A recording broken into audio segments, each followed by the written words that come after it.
The key turned in the lock.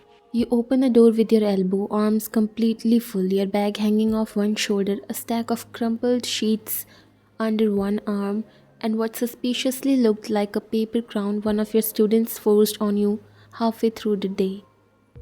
I swear you called out the second you stepped in. If one more kid calls me mommy by accident, I'm legally changing my name and disappearing into the mountains. You kicked off your flats with practiced exhaustion, letting them land wherever they wanted. You couldn't care less. The smell of something familiar, garlic, soy sauce, floated in the air and you exhaled like your bones were finally allowed to rest. From the kitchen, you heard him. Let me guess. Jungkook's voice came with a smirk. Glue in your hair or juice on your shirt?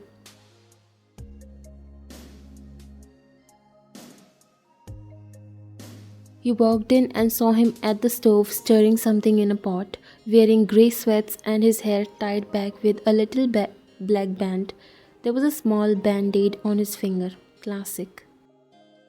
You dropped your stuff dramatically on the chair. Neither. Today it was glitter. Glitter Jungkook everywhere.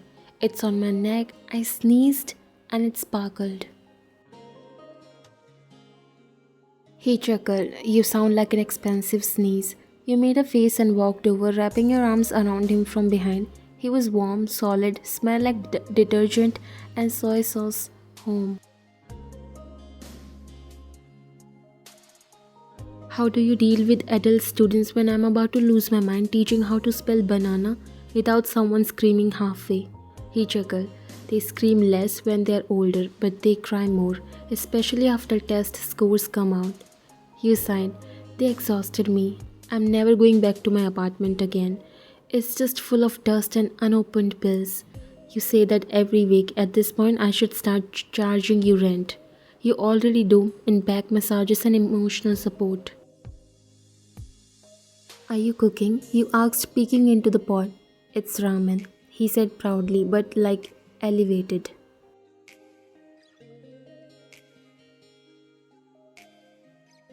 You added an egg and green onions. Oh wow, called Golden Ramsay.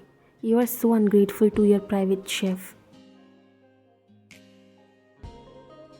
You grinned and leaned your chin on his shoulder. I'm just impressed. Last week, you thought soy sauce and oyster sauce were interchangeable.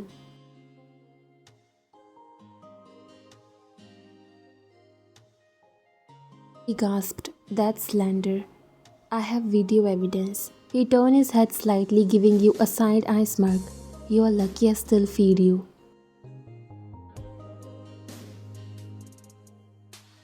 You hugged him tighter from behind, nose brushing his shoulder as you smiled. I am lucky. You murmured softly. You know that, right?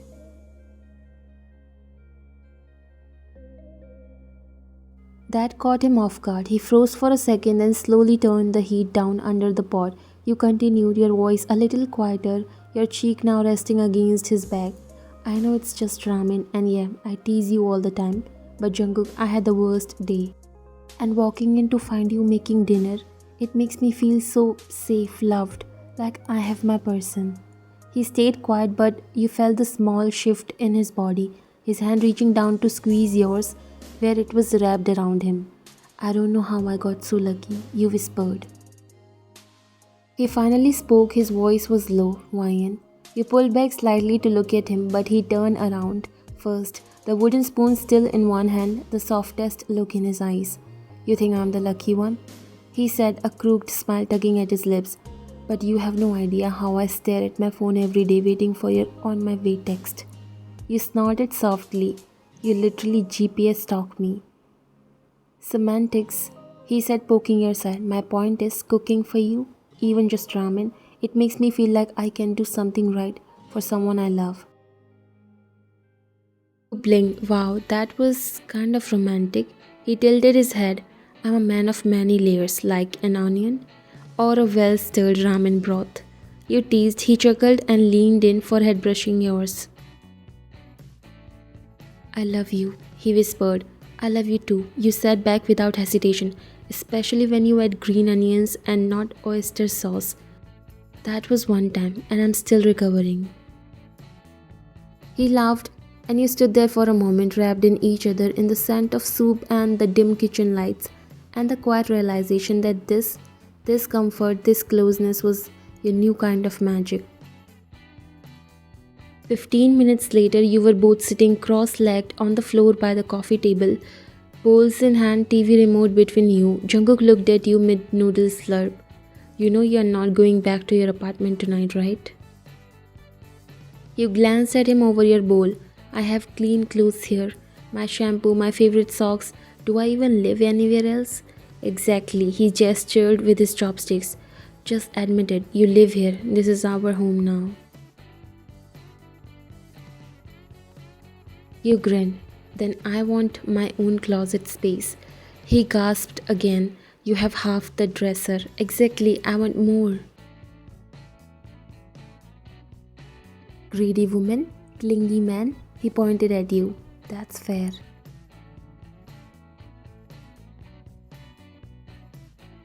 You both laughed, then fell into comfortable silence, the TV flickering across the room. After dinner, you helped wash dishes.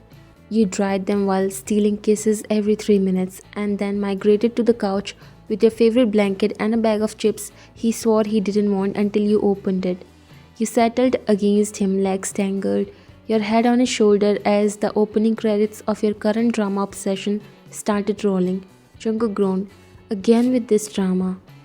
Don't complain, you said, poking his head. You like it too. He huffed. I like the explosions and the car chases, not the 20-minute monologue about justice and betrayal in every episode. You tilted your head, wide-eyed. That's the best part. He looked at you like you were insane. They talk so much. That's the story, Jungkook. The angst, the pain, the flashbacks. The flashbacks of flashbacks. You gasped dramatically. You are disrespecting cinematic brilliance. Can't believe you talk like this being a professor. He smirked and leaned closer, eyes dropping to your lips. I prefer watching your face while you yell at the screen. You blinked. What? You got so passionate. It's kinda hot.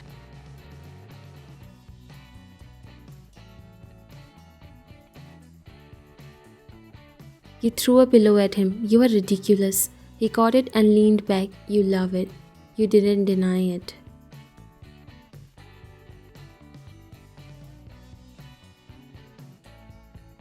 Later, the drama played on. A gun was pointed. Someone screamed in slow motion.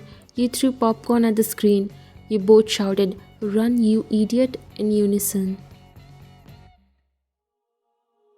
And then, somewhere between yelling at corrupt detectives and arguing over which character would die next, your eyes began to droop. You didn't remember falling asleep, only the warmth of his arm around you, the way his fingers brushed your hair, how your cheek was pressed to his chest, rising and falling in a rhythm that always lulled you into peace. He looked down at you, then one arm wrapped around your shoulders, the other still holding the remote. You asleep? He whispered. You mumbled something about explosions and glitter glue. Jungkook smiled softly. He paused the show, turned off the lamp and pulled the blanket up around both of you. The room fell into silence except for the faint ticking of the wall clock and the city sounds outside the window. You were fast asleep, tangled in his shirt, legs curled around his, mouth slightly open. He kissed your temple. You are never going back to that apartment, and you look too good in my shirts. He whispered into your hair. And just like that, you both slept, wrapped in each other, action thriller forgotten, hearts full.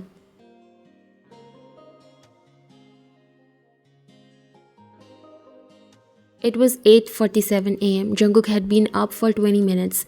The sound of the shower had become white noise in the background, along with the soft hum of his electric toothbrush and the clicking of hangers as he tried to find a shirt that didn't have your foundation on the collar. Meanwhile, you were dead to the world, curled up like a sleepy cat on the couch, wearing his oversized black shirt, the same one from last night, and absolutely nothing else. The blanket barely covered your thighs, your cheek was smashed against the throw pillow. and your lips were parted slightly as soft, shallow breaths left you. A forgotten half bag of chips lay beside you, an empty water glass balanced dangerously on the coffee table. One sock hung off your foot like a tragic love story. You had no idea your peace was about to shatter. Because the front door cracked open and in walked Mrs. John, carrying a lunchbox, a container of soup, and absolutely zero warning. Jungkook? Her voice rang out through the apartment, high and cheery. You stirred slightly, muttering in your sleep. No recess. They hit the markers.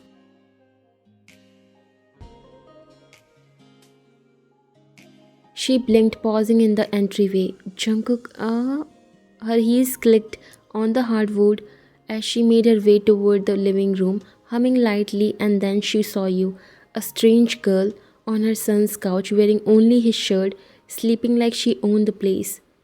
Mrs. John froze, her mouth opened slightly, her brain short circuited, her jaw dropped. You shifted in your sleep again, kicking off the blanket entirely.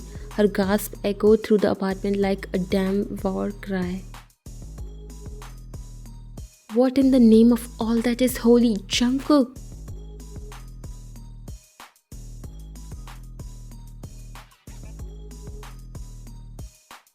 The shriek jolted you awake. You sat up fast, the blanket falling away, revealing bare thighs and his oversized shirt. Your hair looked like a haunted bird's nest. Your lips were dry, and there, standing in the middle of the living room, holding a now dropped container, was his mother. Her mouth was wide open, her eyes wider. You had never seen someone's facial muscles work so fast.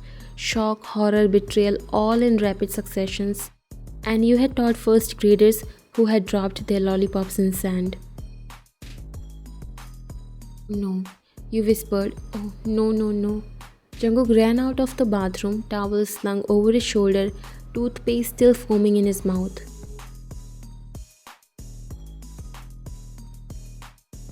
Mom, are you spending nights with your students? You blinked. Student? No, no, auntie. I'm a teacher, you blurted. She completely ignored you like you didn't exist, like you were background furniture that had dared to wear her son's clothes. She marched straight toward Jungkook, scandal burning in her voice. I never expected this from you, Jungkook. He was still trying to spit toothpaste into a napkin. No, Mom, you're getting it wrong. She's not a student. She's my girlfriend. Oh, now I'm wrong. And look how shamelessly you are accepting you are in a relationship with your student. She barked, spinning back to you and gesturing wildly. Of course you'll prove me wrong when you date minors. Is she even in your class? Is this some forbidden romance scandal? Your jaw dropped. Auntie, what? You sat up straighter, the blanket shifting dangerously low, which earned another dramatic gasp from her. Wait, no, I'm not a student. You cried. I'm not a minor either. I teach. I'm a teacher. She paused, squinting her eyes and arms folded. You are a what? You cleared your throat. A teacher. As in small children? Glue sticks, nap time. I have a badge. She tilted her head slowly like a confused ostrich. You look like a 15-year-old. I get that a lot, you said dryly, but I pay taxes and have a back problem. Jungkook finally spoke again, now mostly toothpaste free. She teaches primary school, Mom. Mrs. John looked between you both, then back to Jungkook, then at your blanket. Are there even pants under there? She asked. You swallowed. Technically no, but this was not planned. I slept in and this is honestly not even my fault. Jungkook added helpfully. She fell asleep watching Vigilante Squad 5. She made it to episode 8. I tapped out at 6. His mom blinked again. Wait, so you guys live together? You and Jungkook exchanged glances. Mostly that's because we are in a relationship. She's my girlfriend. Even then, you two are too much for a couple who are just dating. Ma'am, I'm really sorry for how this looked, but I promise I love your son. And I didn't mean to look like a half-naked intruder. You're not pregnant? What? You and Jungkook both spoke in unison. Mrs. John sighed and sat down on the armrest dramatically.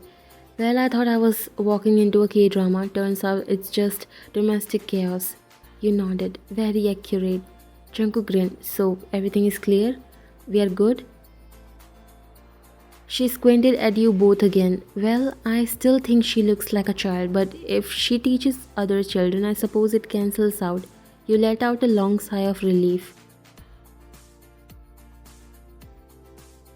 Then she leaned toward you. Just don't let me catch you to doing anything before marriage, or I will show up with holy water and a sandal. You laughed nervously. Copy that. And wear pants next time. You saluted from under your blanket. Roger that, General Auntie. Jungkook groaned. Why do you two already like each other more than you like me? You smug because I'm charming? Mrs. John nodded proudly, and she calls me Auntie, respectful. You grinned at him while he dramatically flopped on the couch beside you. Domestic chaos, absolutely, but honestly, it suited you.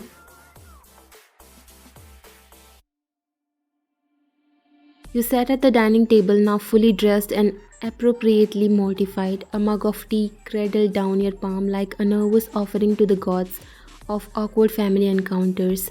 The couch incident was behind you, sort of, but the redness in your cheeks lingered like leftover heat from a fire.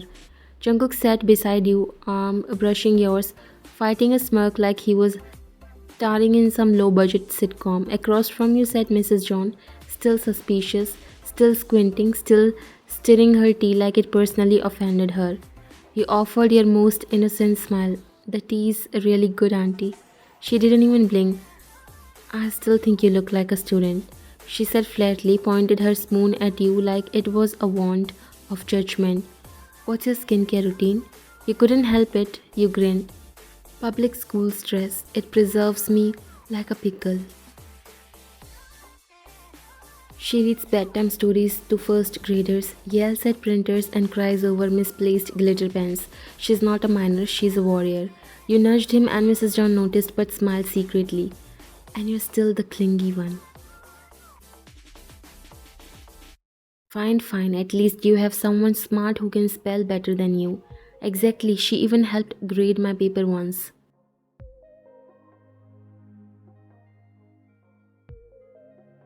You shot him a look. That was one time, and only because you bribed me with fried chicken.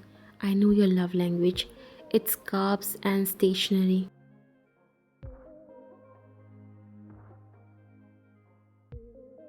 Mrs. John smiled. She sounds more responsible than you. I will say that.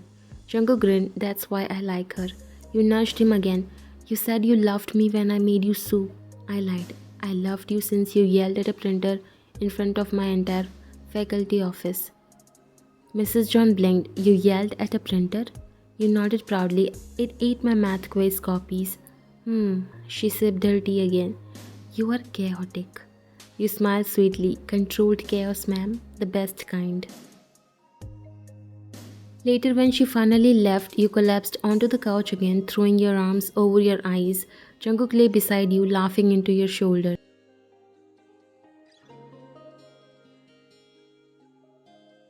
You should have seen your face when she called you 15. You groaned. I should have stayed in bed. She thought we do all that stuff. You. He laughed. You were in my shirt on my couch. She was always going to assume the worst.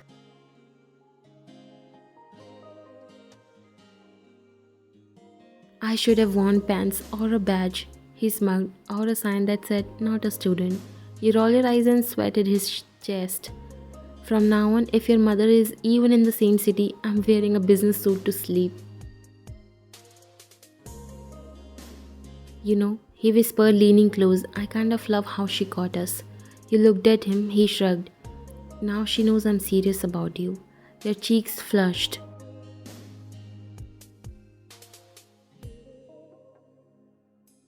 Next time I'm brushing my hair before bed. Jungkook grinned, and I'm hiding my shirt so you stop stealing them. You smirked, curling into him again.